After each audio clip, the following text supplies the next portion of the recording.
Ngui ĩyo nĩ ĩrahotire kũra thutha wa gũtiga hathara ya ironda, guoya na hahũ gatagatĩ ka aikari hamwe na arĩa maratigirwo makĩhonia ironda nĩ kahĩĩ ka mĩaka 8. Wakati alianguka chini nikaona kama umbo inafanya nini, inamchezea. Kumbe si kumchezea, ni kufanya nini, kumuuma. Hapo ndio nilianza na nduru. Kairĩtu ka mĩaka 5 nako gatigĩtwo na nguraro cia ũthiũ thutha wa gũtharĩkĩrwo nĩ ngui ĩyo mageria-inĩ ma gũteithĩrwo nĩ nyina, nake aragurario. Nikaenda kuangalia mtoto, nikapata ameumwa kila mahali na hiyo umbo ikatupita ikikimbia. Dakika nini thutha ũcio gatĩna ka mita igĩtarĩka kuma hau, ngui ĩyo ĩrakora kana kangĩ ka mĩaka 4. Sasa nikitoka nje nikapata umbo hapa imemshika mguu.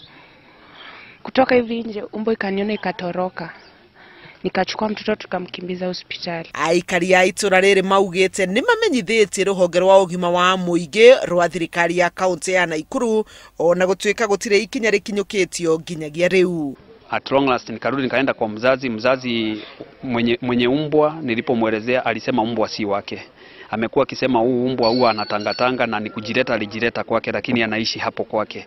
So kwa kila mara akifanya jambo nikienda nikiripoti kama elder, mzee mwenye nyumba anasema umbwa sio wake. Nĩmoretie thirikari ya kaunti ĩtuithanie ngucanio yayo na nurses nĩguo macoke wĩra-inĩ kũheana ũtungata wa ũrigitani kũrĩ mũingĩ. Handũ-inĩ ha Inooro TV, njĩtagwo Helen Maina.